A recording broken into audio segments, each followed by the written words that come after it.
Once again, welcome to astronomy class, section 12.2. Let's begin. Let, let, let's let's begin. Section 12.2. Core collapse supernova can leave behind remnants, neutron stars, and pulsars. Okay, come on. There we go. What an odd start. All right. So we talked about supernovas in 12.1. The star collapses in on itself, squishes everything to nuclear density. That nuclear density shoots out a pressure wave backwards. So the falling material meets that pressure wave, and it explodes the star into a bunch of crazy stuff. The matter ejected from a core collapse supernova, moving at supersonic speeds through interstellar gases and dust, glows as supernova remnants.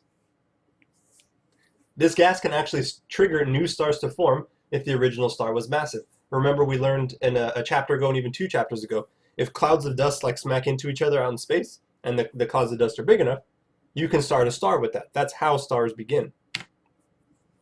Here we see one such example of something that could probably make a star if it runs into some stuff. This is actually a composite picture. It's so large that they need the Hubble Space Telescope to take a couple different pictures in a couple different areas and then splice them all together using computer fancy stuff. It's pretty crazy. I say that all the time in this class because this stuff is mind-blowingly large, like how much space this takes up in space. In which wavelength will an expanding supernova remnant most easily be seen if it is in a region of the galaxy with virtually no interstellar gas or dust around it? This is kind of a strange question. It's saying if there's dust out there flying out from a supernova, but there's nothing else around it, how will you see it? The answer is you kind of won't. You can really only see them if there's like a star nearby that can either reflect or a hot enough star that it can either shoot out UV rays so the gas can absorb.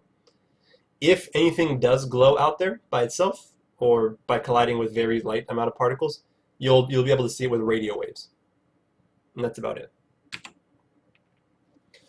Okay, so a neutron star is a dense stellar corpse supported by closely packed neutrons, thanks to neutron degenerate pressure instead of electron degenerate pressure, remaining from a core collapse supernova, typically having a diameter of only about 12 miles, a mass less than 3 solar masses, a magnetic field 10 to the 12th times stronger than that of our sun, and a rotation period of roughly 1 second. This one paragraph of stuff should not exist, I feel like. Okay?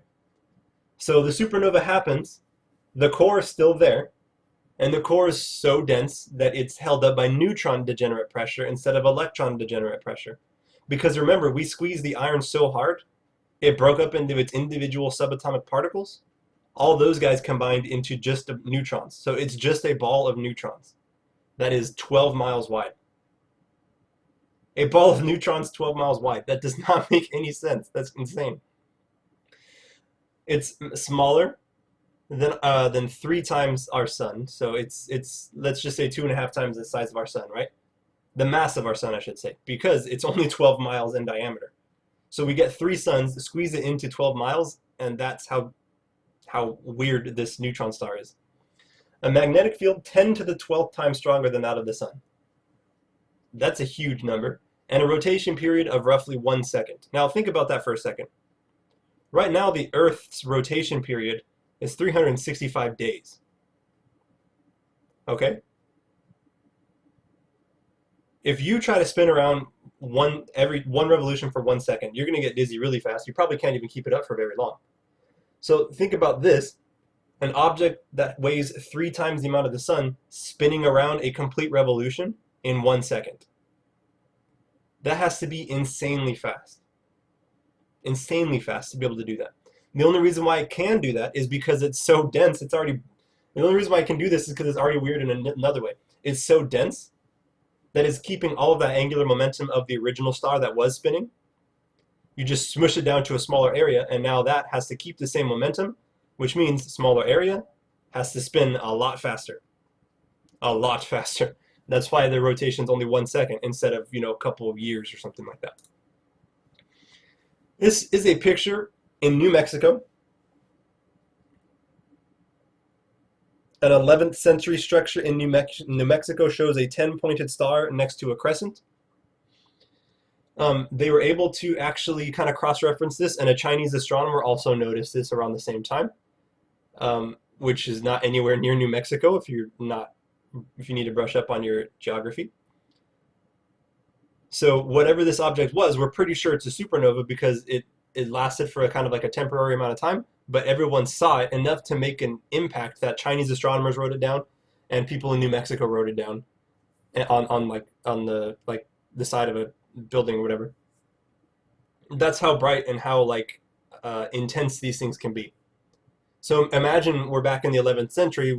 Don't really have a super good handling on science, and then a new star that's brighter than any of the other stars appears for a while. Like, that's got to be a momentous event, and that would even be momentous today. So why are neutron stars smaller than white dwarfs? Well, remember, white dwarfs are held up by electron degenerate pressure, but they still are just carbon and oxygen atoms. Neutron stars are not atoms. There are no atoms in a neutron star. There's just neutrons. It's just a ball of straight neutrons. Atoms have neutrons and protons in a nucleus with a bunch of empty space and then an electron, right?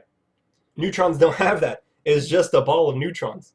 White dwarfs are still made of at least atoms, but neutrons are not. So you can squeeze, and neutron stars are not. So you can squeeze a neutron star into a much smaller area than you can a white dwarf. We talked about a neutron star is 10 to the 12 times more magnetic than our sun. Intense beams of radiation emanate from regions of spinning neutron stars near the north and south magnetic poles of a neutron star, observed as pulses of radio waves and called a pulsar, which slow their rotation as they lose energy with age. So these things do not spin forever, they do lose energy. And they're shooting off magnetic rays, essentially, while they're spinning. We actually found this out kind of on accident. In 1967, a couple scientists built a radio detector, and we detected flickering. Which, I mean, maybe that's not weird, but then we wrote it down and we're like, wait a minute. This flickering is very regular. Very regular. And as far as we know, the only time that we can make something that regular is if humans did it. So people were kind of saying, did we just find like a radio signal from aliens? Like, it's a constant repeating pattern from out there in space. So we kind of got excited. And then we kind of found a couple more of these and a couple more of these. And then we're like, hey, wait a minute. Maybe it's not aliens. Maybe it's some strange magnetic interference. And later we found out it is these pulsars that are shooting these magnetic waves in very, very constant time. They are slowing down, but I mean, it's not, between pulses you can't really tell, but over large periods of time we think we can tell. Notice in this case, this interval between pulses is 0.714 seconds.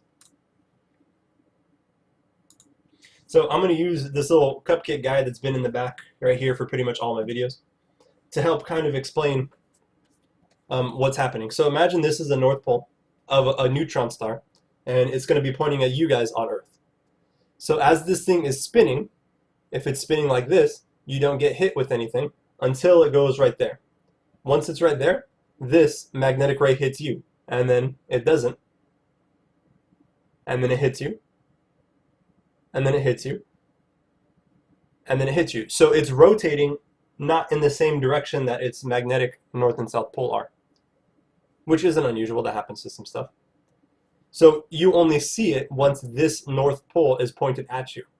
And that's why it like pulses at us, because it's 1, 2, 3, 4. Like only when that hits us can we notice it. So that's what gives it the name pulsar, because it seemingly pulses. In reality, it's always shooting off these rays, this radiation, but we only get hit with it when it's pointing in our direction.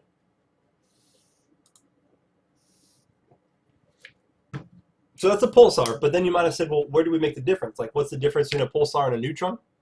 A pulsar is a neutron star. It's just quickly rotating, and it appears to be flashing at us. That's about it. They're both neutron stars, just one of them spinning and flashing its light at us. If it's shooting out this radiation, it is losing energy, and as it loses energy, its pulse period increases, meaning it takes longer to make a rotation. Which means if two similar stars that have become neutron stars are pulsars, and one of them is slower than the other one, it means the slower one is older because it's been around longer for it to lose its spinning momentum. Short section for 12.2, that's about it.